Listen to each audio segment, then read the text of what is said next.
All right, we're recording. All right, without further ado, the moment we've all been waiting for.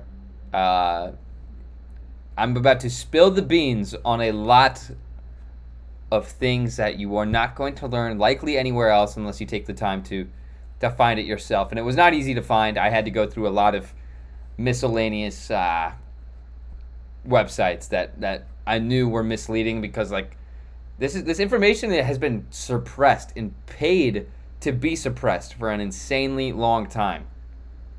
Hey, we got a subscriber. Let's go. Okay, so this information has been suppressed for an insanely long time. So all right. Without further ado, I'm gonna get into it. Okay, so look, this is very information dense. I know, but this you want to know the full story, right? You want to know everything so you know I'm not just bullshitting. Okay, so before we start, I want to state that all of this is tied together by greed for money. The Rockefellers are behind so many atrocities of mankind. It's fucked up, and it's simply due to greed. So in the early 1900s, oh shit. In the early 1900s, scientists were doing groundbreaking work to understand the basic mechanics of life and human health. It was during this time the most essential vitamins were discovered, including B1, B2, biotin, vitamin C, vitamin A, vitamin D. By identifying these vitamins, science took a huge step forward and enabled simple vitamin remedies to cure conditions that were caused by vitamin deficiencies, such as scurvy and rickets. Those don't exist really anymore. And of course, scientists were involved in research to recreate synthetic versions of these vitamins in a laboratory in 1935. You're probably wondering why, right? Why? And how did John D. Rockefeller have to do with this? Well, we're going to get into that. And John D. Rockefeller is a name that you're going to want to know. Keep in mind. So vitamin C became the first vitamin to be artificially synthesized in Switzerland. Rockefeller was smart enough to see this as a big opportunity, with the possibility that vitamins and medications could be developed from petroleum. So a lot of you guys know the name John D. Rockefeller as he became a monopolist in the oil and petroleum industry. So he ended up making so much money that he ended up owning the whole industry, right? He would just find a business and then he'd buy it out. Find a business and then buy it out. So he saw the chance to control and monopolize multiple industries at once, petroleum, chemical, and medical, because he can make medicinal, quote-unquote, medicines with petroleum and his chemicals. So, of course, petrochemicals were ideal from a business perspective because they could be patented. You can't patent natural things, right? Things that come out of the ground, holistic ways of healing, you can't patent those things because they belong to Mother Nature, right? So there's a big problem with Rockefeller's plan. Natural and herbal medicines were very popular in America during the 1900s. Almost half of the medical colleges and doctors in America were practicing holistic medicine. And it's crazy because if you go to the hospital today, the last thing they're going to teach you or help you with is holistic medicine. Using extensive knowledge from Europe and Native American traditions, Rockefeller knew that to get total control of the medical industry, he would have to expunge the competition. That being, holistic medicines was the competition. Rockefeller's first move was to use his vast wealth from oil to purchase part of the German pharmaceutical company IG Farben. Look up their involvement in World War II. So now that he controlled the drug manufacturing company, he could move forward with his plan to eliminate the competition. So to eliminate the competition, Rockefeller hired a contractor named Abraham to support a report to Congress in 1910. This report concluded that there were too many doctors in America and that all the natural healing modalities which had existed for hundreds of years were unscientific quackery. Crazy, right? Crazy. I find that fucking unbelievable. With new laws in place, Rockefeller teamed up with Andrew Carnegie, I'm sure you guys know that name too, Andrew Carnegie, and started funding medical schools all over America with the strict condition that they only taught allopathic medicine. Through the power of their huge grants meaning he paid them off to only teach that, right? So he said, stop teaching holistic ways of healing, only teach medicine that can be made through petrochemicals, which is oil. This powerful team systematically dismantled the previous curricula of these medical schools, removing any mention of the healing power of herbs or natural treatments. Teaching on a diet and other non-drug treatments were also completely removed from the medical programs. Are you guys Are you guys sinking in what that means? Like, are you guys following? Are you good? He completely removed everything from the curriculum that involved holistic ways of healing, natural treatments, or even diet related healing. Completely removed it from the curriculum. So after removing traditional medicine from medical schools, Rockefeller made sure to secure his monopoly by launching a targeted smear campaign against his competitors. Homeopathy and natural medicines were discredited and demonized through the newspaper and other media. So he's paying the media and the news, in which is all people listen to nowadays, because, or back then, because they didn't know any better.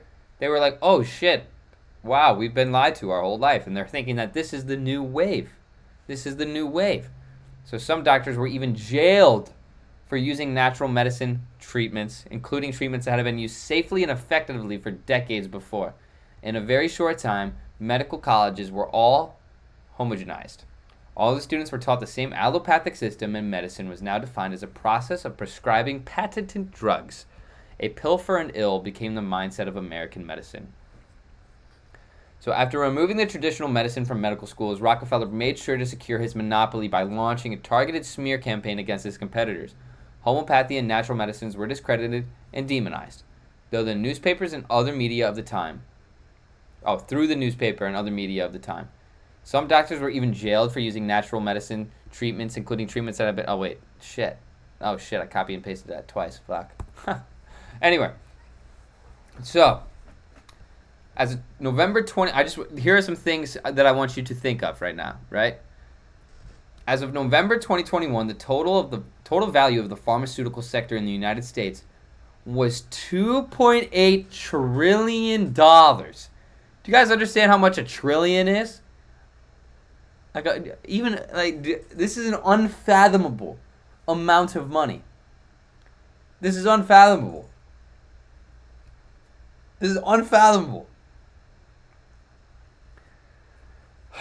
And then we go to the human insulin market. So we all know what insulin is. It's what diabetic people need, or else they literally will die. Valued at $21 billion. $21 billion. So, food. We're gonna get into diabetes here, because that's like one of the biggest industry. I touch a little bit on all of them, but diabetes is just like a perfect example, like a pure perfect example of how corporate America is just so fucked up. So here are foods that provoke diabetes: sugar sweetened beverages, sweeteners, processed foods, and fried foods, oils. I have a slide on oils at the end that I think you guys are really gonna enjoy.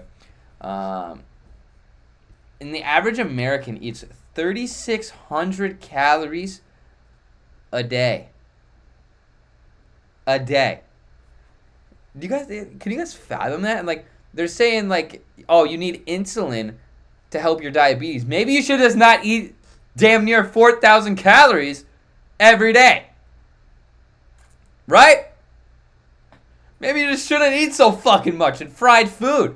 When that's what the average American eats, bro. It's just absolute shit. So of course you're gonna have diabetes and high cholesterol but like we just saw on that Rockefeller slide, they don't teach diet.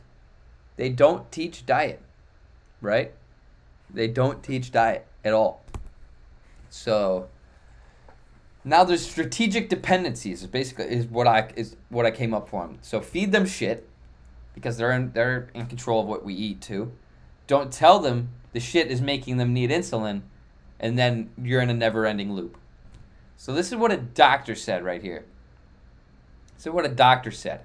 Without a doubt, insulin is life-saving. Just a day or so without it will require hospitalization. Could lead to death. Are you fucking kidding me? A lifesaver.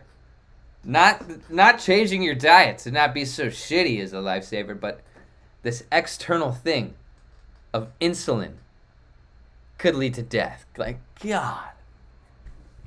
And there's probably people out there that think like insulin's a full-blown miracle. So, dude, that's what I'm saying. Someone said in the chat, I've been working out and I struggle to eat 2,000 calories. I probably don't even eat $1,800 a day, bro. Like, so the average diabetic spends about 10 grand roughly a year, right? So think about all the diabetics spending 10 grand a year, right? Fucking preposterous. So now let's get into anxiety medication, just another thing that we can touch on. So I've never really understood anxiety medication, and I know there's probably people in here that might be on anxiety medication, and I'm not coming at you at all because we haven't been exposed to this knowledge, and we were all grown up with the conditioning belief that the doctors, they have our best interest in mind and that they just want to help.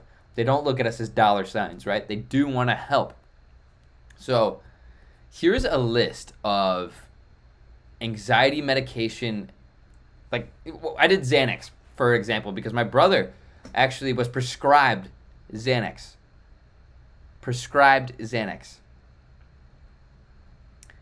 Which is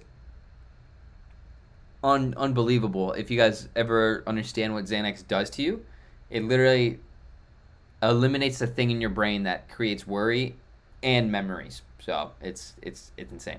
So my brother, I hope he doesn't mind me saying this, but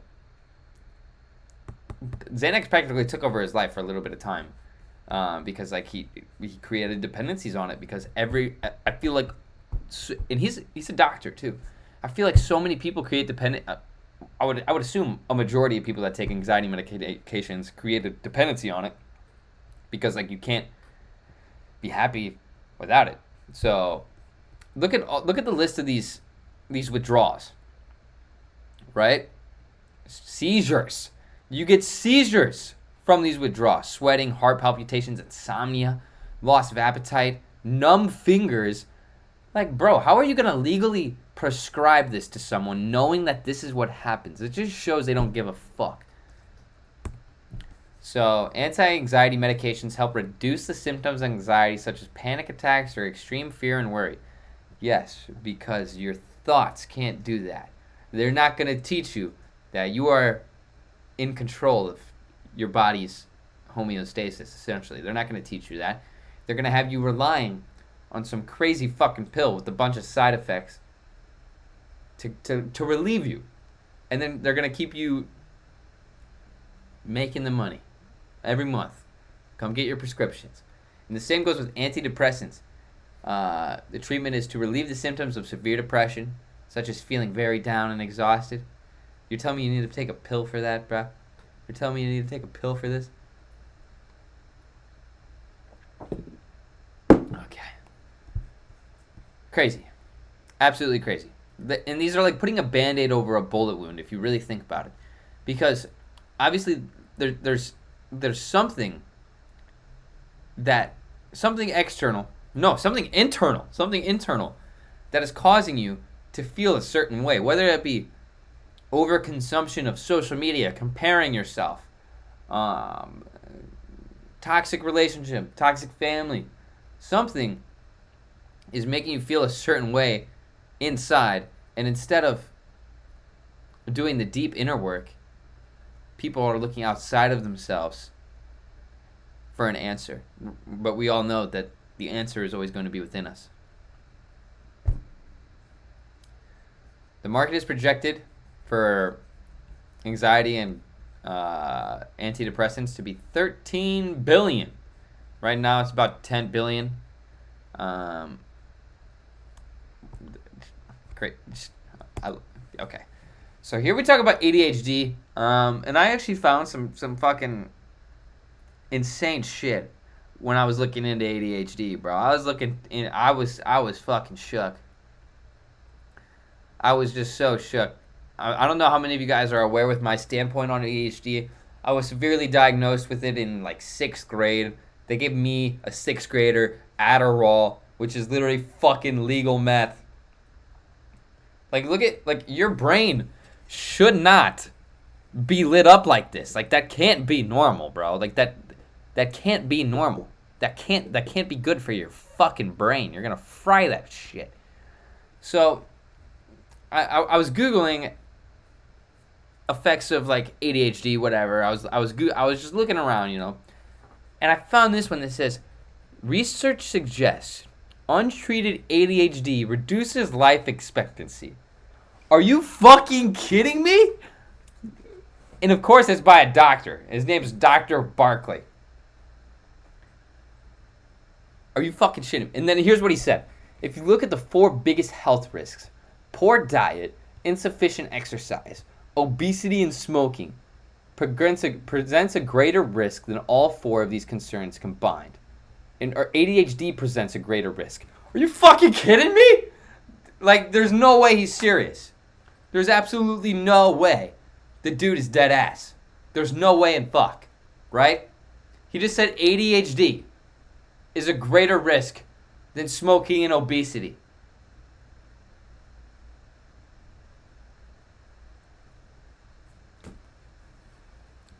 Like, are you shitting me?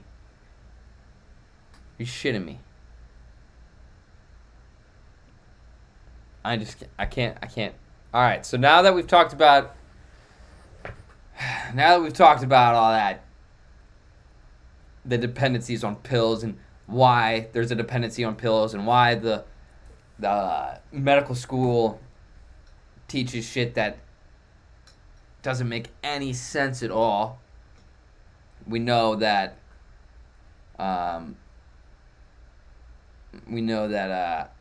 that's what I'm saying, bro. Like, how the fuck? And it all started with money, right? So basically everything that medical students have been, like, literally giving their life to, devoting their life to studying, has all been a fucking, like, a ploy, right? Like, how fucked up is that? Like, those aren't the most effective ways to help people, yet they're learning it religiously. And you also have to remind yourself that a patient cured is a patient lost. Okay, so now you guys have heard me talk about sunscreen and coconut oil and my thoughts about it. And I got banned on TikTok for talking about this. So I'm going to talk about it here. So here are some graphs for some visualization. Below we see the correlation between soybean and seed oils and to the correlation of obesity and melanoma, which is basically skin cancer. So, this graph is looking kind of normal over here. Like, you got coconut oil causing no problems at all. No problems at all. Shout out coconut oil. I love you. Olive oil, nothing crazy. But then in 1971 right here, as you can see, the like right here. So 1967, a ginormous spike.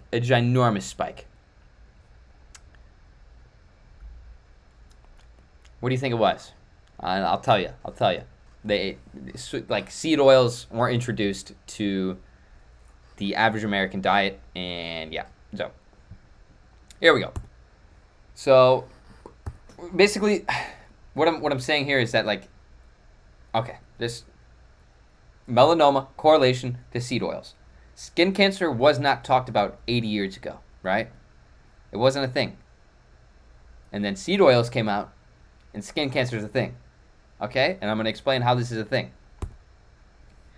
So it's important to understand how UV damages the skin.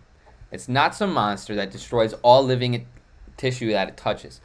Photo damage happens when UV triggers liquid peroxidation, also known as seed oil decay, and the unsaturated fats that hang out of your skin, resulting in a sunburn. Without unsaturated fats to oxidize, the UV light can't damage anything, right? So if we had no unsaturated fats, provided you have enough melanin to absorb it, lipid peroxidation is the fuel in the skin damage fire, and UV is the match. So when you have this lipid peroxidation under your skin from seed oils because it causes so much inflammation, when the UV hits it, you get sunburn. And then the sunburn ends up causing skin cancer long term. So if you get rid of this, if you get rid of the lipid oxidation, you'll get a golden tan from the sun. So after you eat seed oils, they become a part of your tissues, including your skin, and increase your susceptibility to the exact type of oxidative stress that causes skin damage. When you realize that your skin sensitivity to light increases with seed oil consumption, as does the likelihood of skin cancer, it all starts to make sense. Seed oils are to blame. So I think that about does it. I chefed up this Google slideshow in about, like, I think 45 minutes. So we covered quite a bit. A lot of it just comes down to you guys being able to question what are seed oils. Oh fuck! All right, here let's pull it up. Let's just pull it up. So I actually let's